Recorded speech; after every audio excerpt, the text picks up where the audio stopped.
Hamiləlik planlanması haqqında danışacağıq. Hamiləlik planlayan qadınlar nəyə diqqət etməlidirlər? Bildiyimiz kimi, hamiləlik zamanı insanın immun sistemi zəifləmiş olur və bu zaman orqanizmində olan hər hansı bir xəstəlik daha da kəskinləşmiş şəkildə özünü büruzə verə bilər.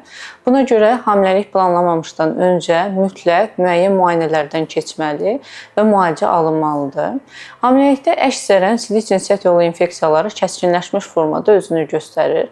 Ona görə də hamiləlik öncəsi vaginal infeksiyaların müayinəsi və müalicəsi aparılmalıdır.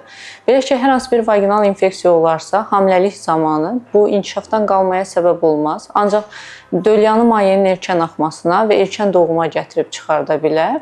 Buna görə də vaginal infeksiyaların müalicəsi mütləq şəkildə lazımdır. Bununla yanaşı olaraq sidik yolu infeksiyaları da hamiləlik zamanı kəskinləşə bilər. Böyrəyin yuxarı sidik axarlarının və ya böyrəklərin iltihablaşması nəticəsində daha ağır problemlərlə nəticələnə bilər. Eləcə də infeksiya qana keçə bilər. Buna görə sidik yolu infeksiyaları da mütləq hamiləlikdən öncə müayinə olunmalı. Əgər hər hansı bir problem varsa, müalicəsi aparılmalıdır.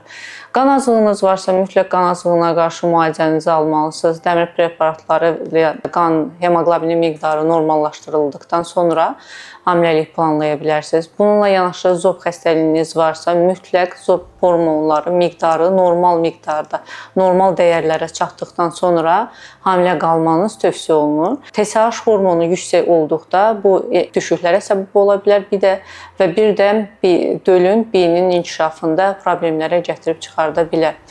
Bununla yanaşı hamiləlik planlayan zaman hər hansı bir xroniki infeksiyanız, xroniki xəstəliyiniz varsa, epilepsiya ola bilər, şəkərli diabet xəstəliyi ola bilər, asma xəstəliyiniz ola bilər. Mütləq bu xəstəliklərin müalicəsi aparılmalı. Remisiya dövründə, yəni xəstəlik söndükdən sonra hamiləlik planlanmalıdır.